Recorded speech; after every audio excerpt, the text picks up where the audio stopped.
Mais um vídeo para o canal e conforme prometido em um dos últimos vídeos postados, se eu não me engano foi no vídeo referente a recondicionamento de alto-falantes, a terceira parte.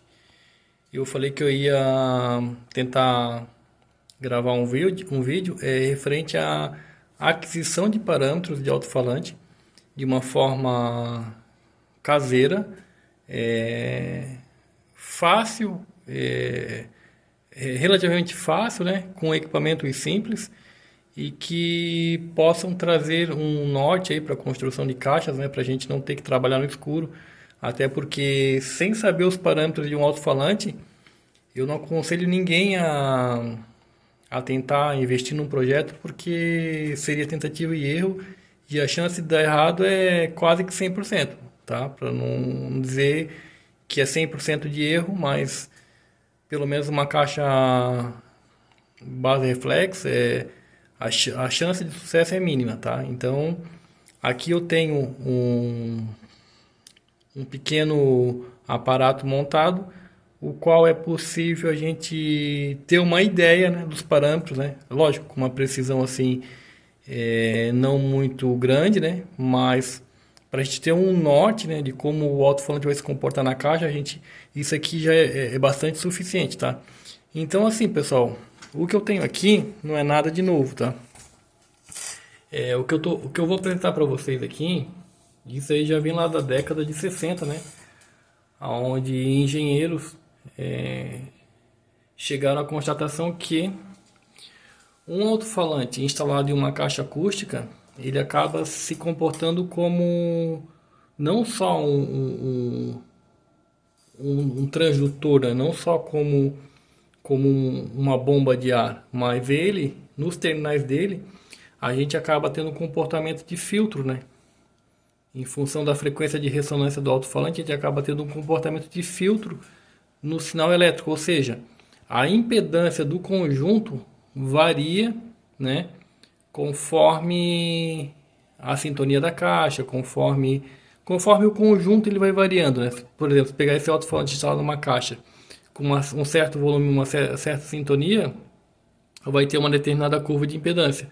Se eu instalar em outra, com outra sintonia e outro volume, vai ter outra curva de impedância, né? Então, após essa constatação, alguns anos após, teve um outro profissional que conseguiu transformar essa constatação em um modelo matemático. Eu não vou entrar muito em detalhes, né, mas basicamente eu vou explanar aqui o princípio dessa minha medição. Isso não é nada novo, tá? Muita gente já sabe como é que se faz. Eu estou gravando aí para um pessoal mais do it yourself, né? Faça você mesmo. Isso aqui, se eu não me engano, no passado era difundido daquelas revistinhas eletrônicas, tipo Nova Eletrônica, coisa bem antiga aí que muito provavelmente o pessoal nem saiba mais o que seja isso. Mas o primeiro contato que eu tive com isso foi nesse tipo de material. Depois em fóruns, né? Na década de 2000 tinha um fórum que chamava Audiolist, né? Um fórum de som profissional. E lá tinha alguns profissionais muito bons, né, na área de sonorização, né? Inclusive alguns engenheiros da Selenium, um pessoal aí, cabeça mesmo fera, né? Que usava lá aquele fórum para trocar ideia e acabar discutindo temas técnicos que envolviam o som profissional. Então, em uma das postagens lá, um dos moderadores tinha apresentado esse método de medição de parâmetros, né?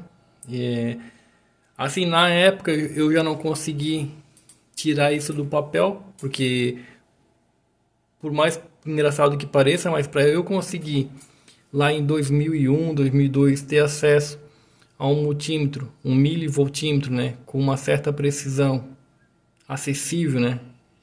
Uma coisa igual hoje a gente compra na internet e chega em 2 dias em casa.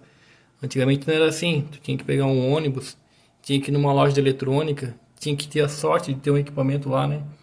Às vezes ter o dinheiro para comprar, porque não era barato, eram equipamentos importados, o que tinha barato era aqueles bem simplesinhos que a precisão estava na dezena, então não serve, né? Então, há pouco tempo eu consegui tirar esse esquema do papel e validar ele. Funciona, tá? Funciona bem e é o que eu vou apresentar para vocês agora. O que vocês vão precisar? Vocês vão precisar de um milivoltímetro, tá? Não precisa ser dessa marca, pode ser qualquer um, desde que ele tenha uma boa precisão na casa de milivolts, tá? Ele tem que medir de 0 milivolt a 1 volt, tá? Com o algarismo duvidoso lá no último algarismo, né? No 1, né? Por exemplo, se marcar 100 milivolt, ele tem que estar, o duvidoso tem que estar ali no 1, tá? A gente vai precisar de um aparato com uma resistência de referência, uma resistência de pelo menos 5 watts, eu acho que é o suficiente. Essa resistência aqui a gente vai definir como algo em torno aí de 100 ohms, tá? Eu trabalho com 70.2, mas vocês podem trabalhar com o que tiver, desde que não seja muito pequena, tá?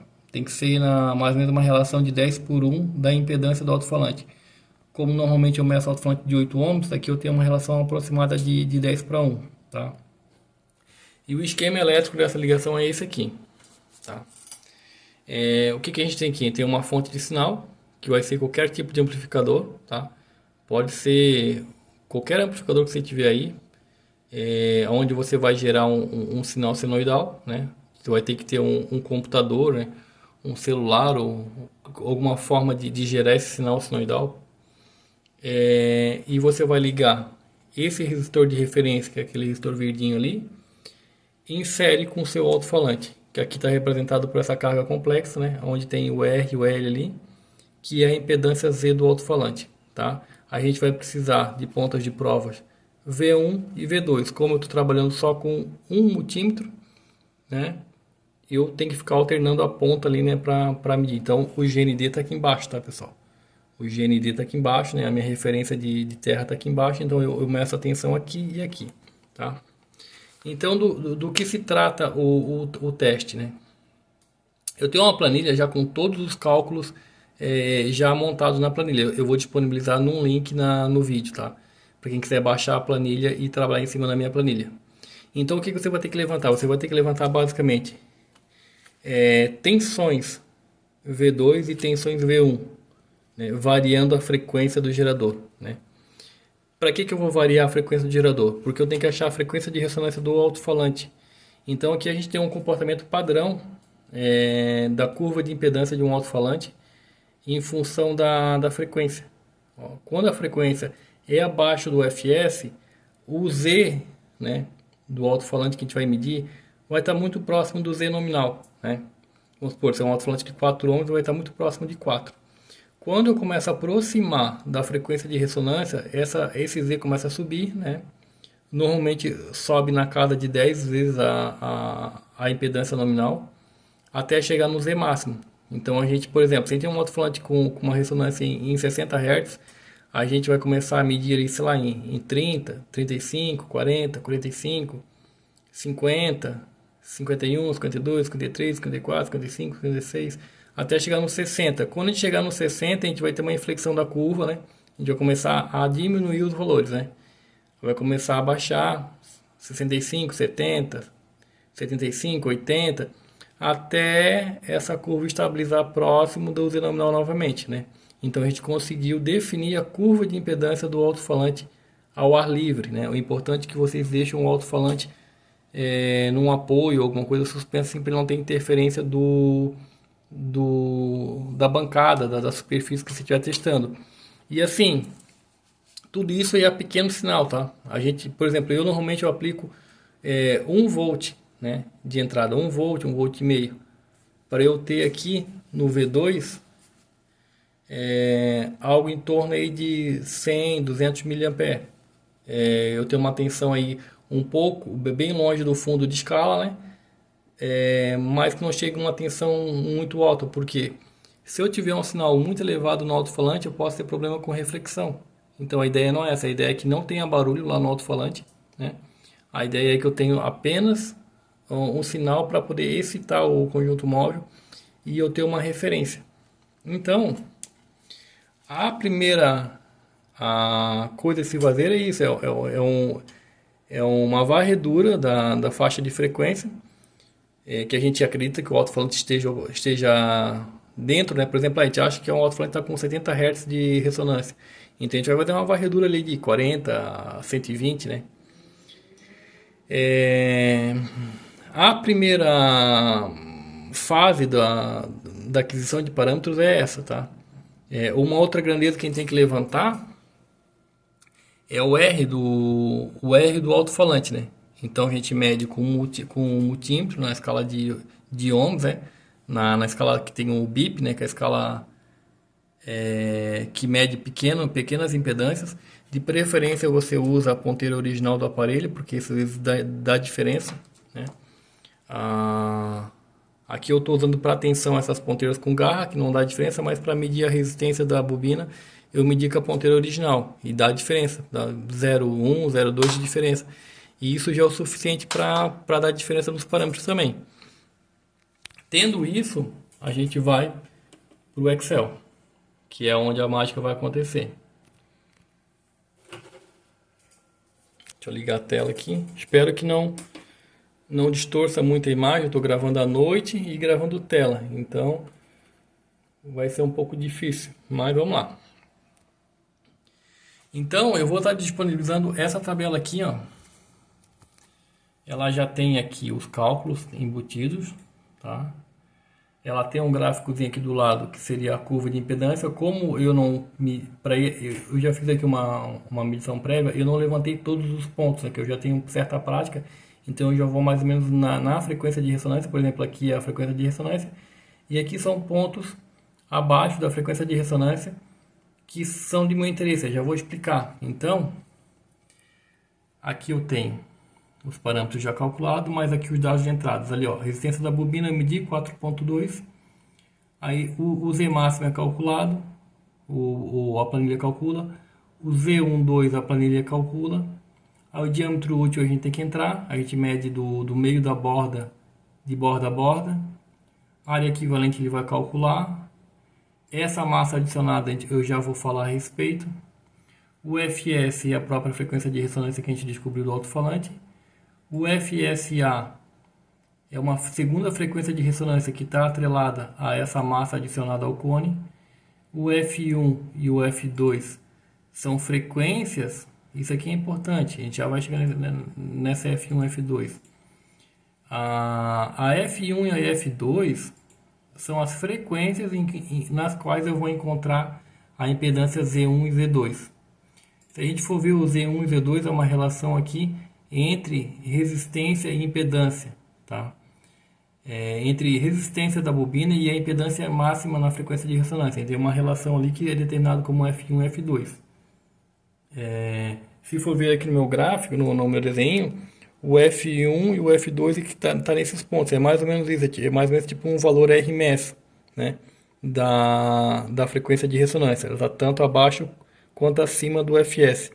E outra coisa interessante para tirar como prova real é que o produto de F1 por F2 extraído a raiz tem que ser a própria FS. Eu até faço uma colinha aqui, é uma prova real, olha ali, ó. Eu tenho aqui 58,65. Ó, ele é o produto do F1 vezes F2 tirado a raiz. Ele acabou dando 58,65 e a minha FS é 58 ali, que eu medi. Então tá mais ou menos dentro, tá? Então, como é que são as medições aqui, ó? Eu vou varrendo a frequência, né? Por exemplo, eu sabia que esse alto-falante tinha uma frequência de ressonância próximo dos 60 Hz. Então eu varri ali próximo do 50, 60, 58, 59, 57, 56 e daí eu cheguei nesse ponto aqui, ó, em que a minha impedância máxima foi 30.12. Eu não tenho todos os dados aqui anotados na planilha, mas é isso, tá? Então o que eu tenho que medir? Eu tenho que medir tanto a tensão de entrada quanto a tensão sobre a carga, porque com essa diferença de tensão eu vou saber a corrente do circuito, né? E com a corrente do circuito eu vou poder determinar esse Z aqui, ó, porque a corrente vezes a tensão é o Z. tá? Então, assim, essa tensão V1, ela não é fixa, essa tensão V1 ela varia conforme a resposta do amplificador. Então, por isso que eu tenho que medir tanto aqui quanto aqui. Aqui, ó, ele está sempre 634 na minha planilha. Mas, se você for ver no meu ponto de interesse, eu meço ali a tensão exata da entrada, ó. Por exemplo, nessa linha laranja, eu tenho 591 milivolts sobre as duas cargas, né, em série, e tenho 80,8 milivolts sobre a o alto-falante. E eu consegui um Z de 11,17, né? Se eu for lá ver no meu cálculo, o meu Z12 seria 11,25, então está mais ou menos próximo, é aquilo ali. Isso eu consegui na frequência de 41 Hz. Então, ó, eu tenho 41 Hz no F1 e tenho 87 Hz no F2. Então, aqui numa papelzinha, é como se eu tivesse 41 aqui, 87 aqui e 58 aqui em cima. Com isso, jogando aqui na planilha, preenchendo a planilha, eu já consigo descobrir alguns parâmetros, né? A planilha ela já dá alguns parâmetros. O próximo passo, qual que é? O próximo passo é o seguinte: eu vou precisar de uma balancinha de precisão. Eu vou ter que pegar uma massa qualquer, medir a massa, né? Essa que eu já medi, ela tem 13 gramas. Eu vou ter que botar em cima do cone do alto-falante e refazer essa varredura, esse sweep, essa varredura de frequência, para descobrir a nova frequência de ressonância do conjunto alto-falante mais massa. Por quê? Porque a ressonância do alto-falante está diretamente ligado ao peso do cone e à resistência da suspensão. Então, assim, se eu tenho a primeira condição, vamos ver assim, ó, eu tenho a primeira condição, vamos supor, não é isso, tá, pessoal? Mas eu estou usando uma forma bem simples, tipo A mais B igual a 58, certo? Aí eu tenho uma segunda condição, tipo C mais B igual a 37. Só que eu sei que o C é o A mais um valor. Vou botar tipo 13, que seria isso aqui, vamos supor. O meu A, nessa equação que não tem nada a ver, não é assim que é feito o cálculo, mas é uma forma simplista de representar isso, né, essa equação. O meu A seria o MMS, né, a massa móvel do conjunto, e o meu 13 seria o acréscimo de massa. Então, eu teria duas equações e duas variáveis. Então, com esse conjunto, eu consigo determinar tanto A quanto B, que seria, no caso, o meu A, que é o MMS, a massa móvel do conjunto, e o B, que seria o meu RMS, que seria a resistência mecânica da suspensão. Não é assim que se faz a conta, tá? Tem outras formas que estão embutidas na planilha. Mas só para a pessoa entender aí do outro lado, a relação matemática, né? Que a gente precisa de... Se a gente tem duas variáveis, a gente precisa de duas equações. Então, assim, eu crio a segunda equação adicionando o peso no cone do alto-falante. Então é isso. Após eu inserir o peso, os parâmetros ficam completos. Então aqui eu já tenho extraído para esse alto-falante o MMS, o CMS, o QMS, o QS, o QTS e o VAS, tá? Então notem que esse alto-falante aqui é um alto-falante, para quem já conhece parâmetros TS, que é um alto-falante bastante interessante. Ele tem um Q total muito bom, 0,47, então um alto-falante bem controlado, um VAS não muito alto, né? E assim, esse alto-falante eu tenho um par, que eu vou tentar fazer um parzinho de monitor para estúdio. Em relação à obtenção de parâmetros, é bom medir várias vezes, tá? Porque pode ter variação. Entre um alto-falante e o outro existe variação também. Às vezes a gente acha que não, mas existe.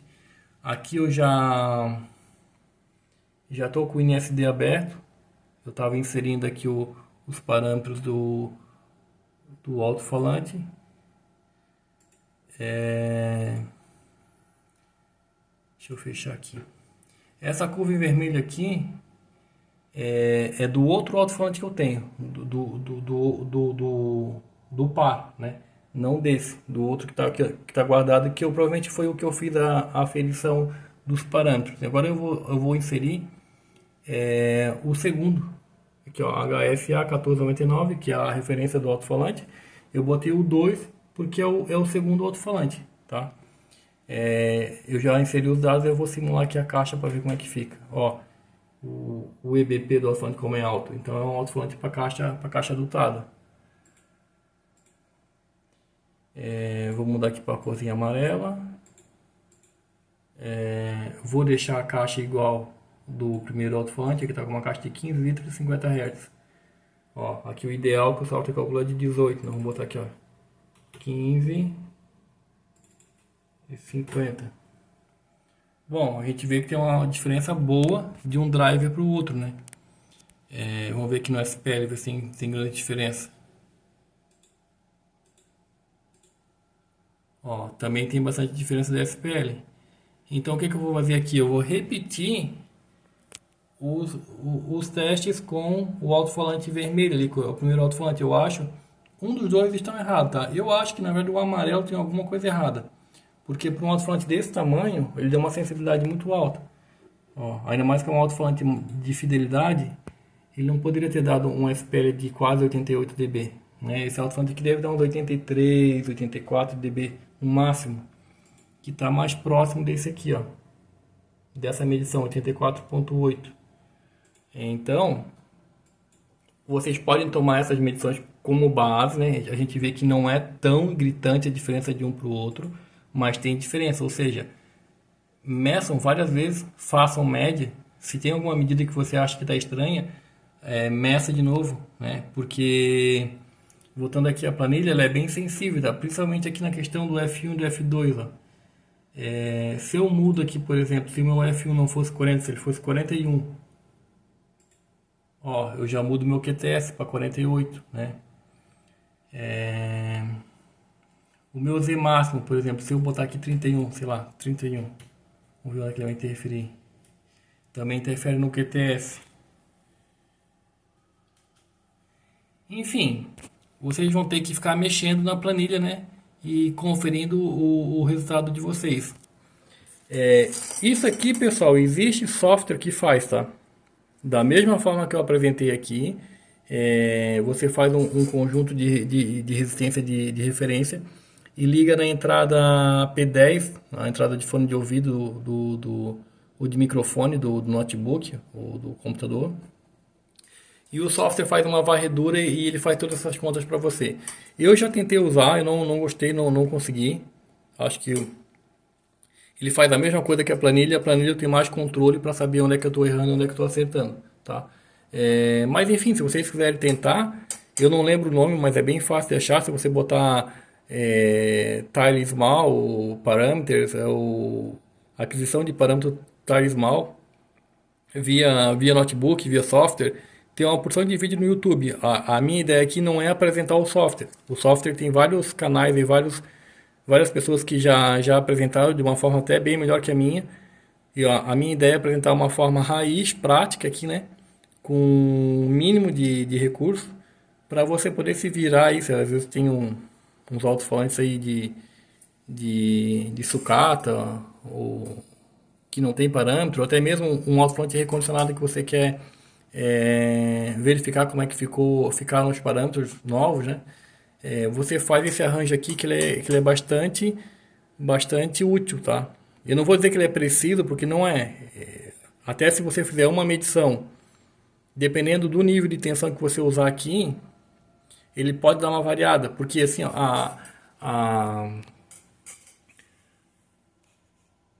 a suspensão do alto-falante, ela acaba trabalhando como uma mola, né? Então vamos supor que aqui tem uma constante elástica K, né? Essa constante elástica K, ela não é linear, ela não é uniforme, ela varia conforme o movimento do alto-falante. Então, dependendo do nível do sinal que tu põe aqui, tu vai ter parâmetros TS diferentes. É estranho, mas na prática é isso que acontece. Por exemplo, se eu repetir o mesmo teste que eu fiz aqui Só que com um nível de sinal diferente, eu vou ter uma pequena variação nos parâmetros TF, né? Então, assim, o alto-falante ele não é um negócio linear, ele varia os parâmetros conforme o estresse mecânico que ele está sofrendo. Então, às vezes a gente pega um alto-falante, a gente soca a potência nele. Isso não é tão interessante, porque às vezes a gente pode estar saindo fora da faixa útil dele, né? Tá saindo das características dele, ele não vai render o que deveria render, né? Mas é isso, pessoal. Se alguém ficar com dúvida, é só deixar nos comentários. Assim, a minha filmagem aqui é bem amadora. Eu não tenho tempo para ficar editando vídeo. É tudo numa palavra só, sem corte. Então, se eu falei alguma bobagem, eu já peço desculpa. Eu não sou dono da verdade. Mas eu estou tentando ajudar aí. Se eu conseguir ajudar pelo menos uma pessoa, para mim já é satisfatório. Beleza, pessoal? Até o próximo vídeo.